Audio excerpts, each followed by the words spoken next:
అందరికీ నమస్కారం అండి. వంకాయలతో ఎప్పుడు చేసుకునే పచ్చళ్ళు, పులుసులు, కూరలే కాకుండా ఒక మంచి కోఫ్తా కర్రీ తయారు చేసుకుందాం. కావలసిన పదార్థాలు: వేయించిన శనగపప్పుని మిక్సీ జార్లో వేసి మెత్తటి పౌడర్ చేసి పక్కన పెట్టుకోవాలి. అలానే ఒక 5 చిన్న టమాటాలు బాగా పండినవి, ఒక పండు మిరపకాయ, ఒక చిన్న అల్లం ముక్క, వీటిని వేసి మెత్తటి ప్యూరే చేసుకొని పక్కన ఉంచుకోవాలి. వంకాయలు ఎలాంటివైనా పర్వాలేదండి, నా దగ్గర పెద్దది ఉంది కనుక దాంతో చేస్తున్నాను. గ్రేటర్తో పెద్దగా ఉన్న వైపు తురుముకుని తురుముని ఒక ప్లేట్లో పెట్టి నల్లబడకుండా ఉండటానికి కొంచెం నిమ్మరసం వేసి బాగా కలుపుకోవాలి. అలాగే పౌడర్ చేసి పెట్టుకున్న శనగపప్పు పొడిలో పచ్చిమిర్చి, అల్లం, ధనియాలు, పసుపు, ఉప్పు, ఒక గుప్పెడంత కొత్తిమీర తురుము వేసుకుని చిన్న చిన్న బాల్స్గా తయారు చేసి పక్కన పెట్టుకోవాలి. స్టవ్ మీద వేయించడానికి సరిపడినంత నూనె వేడి చేసుకుని సిమ్లో పెట్టుకొని తయారు చేసి పెట్టుకున్న కోఫ్తా బాల్స్ అన్నిటిని వేసి 2 వైపులు తిప్పుకుంటూ వేయించుకోవాలి. ఇది చాలా తొందరగా వేగిపోతాయండి, అందుకు సిమ్లోనే ఉంచుకొని వేయించుకుంటే లోపల వరకు కూడా వేగుతాయి. ఇలా బాగా వేగిన కోఫ్తాలని ఒక ప్లేట్లోకి తీసుకుని పెట్టుకొని అలానే మిగిలిన అన్నిటినీ కూడా వేయించుకోవాలి. ఇప్పుడు ఒక ప్లేట్లోకి తీసుకున్న తర్వాత వీటిని ఈవినింగ్ స్నాక్స్గా ఏదైనా చట్నీతో కూడా తిన్నా చాలా బాగుంటాయండి.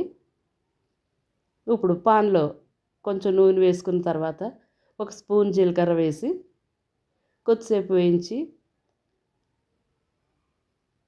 దానిలో ఒక టేబుల్ స్పూన్ వేయించిన శనగపప్పు పొడి కూడా వేసుకుని కొద్దిసేపు వేగిన తర్వాత టమాటో ప్యూరేలో కారం, ఉప్పు, పసుపు, ధనియాల పొడి, కొద్దిగా మసాలా పొడి, జీలకర్ర పొడి, కొద్దిగా కసూరి మేతి కూడా వేసి వీటన్నిటిని ఈ శనగపప్పు పౌడర్లో కలిసేలాగా బాగా కలుపుకోవాలి.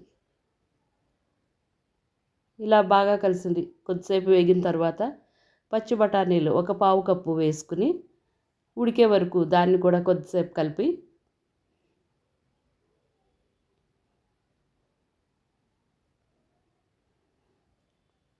బఠానీలు ఉడికినాయండి. ఇప్పుడు దానిలో ఒక టేబుల్ స్పూన్ గట్టి మీగడ పెరుగు వేసుకుని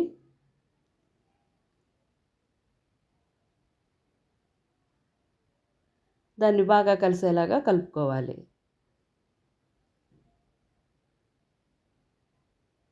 ఇలా బాగా కలిసిన దానిలో 1.5 స్పూన్ గ్లాసులు నీరు వేసుకొని బాగా కలిపి మూత పెట్టి ఒక 5 నిమిషాల పాటు బాగా మరగనివ్వాలి.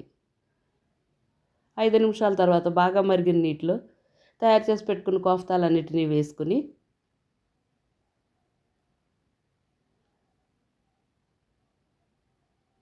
ఒకసారి కలిపి మరొక 7 నుంచి 8 నిమిషాల పాటు మీడియం ఫ్లేమ్ మీద బాగా ఉడకనివ్వాలి. ఇలా బాగా ఉడికి నూనె కూడా సెపరేట్ అయిపోయి కోఫ్తాల్లోకి ఈ గ్రేవీ అంతా కూడా వెళ్ళిన దానిలో కొంచెం కొత్తిమీర తరుగు వేసుకుని ఒక ప్లేట్లోకి తీసుకుని వేడి అన్నం, చపాతీ, పూరీల్లోకి చాలా బాగుండే ఈ కోఫ్తా మీకు నచ్చినట్లయితే తప్పకుండా ఒక లైక్, ఒక కామెంట్ మీ ఫ్రెండ్స్, ఫ్యామిలీ మెంబర్స్కి ఎక్కువ మందికి షేర్ చేసి తప్పకుండా మీరు కూడా వండి రుచి చూడండి. కొత్తగా ఛానల్ చూసేవారు సబ్స్క్రైబ్ చేయటం అస్సలు మర్చిపోకండి. పక్కనే ఉన్న బెల్ ఐకాన్ని ప్రెస్ చేస్తే నా అప్డేట్స్ మీకు వస్తాయి.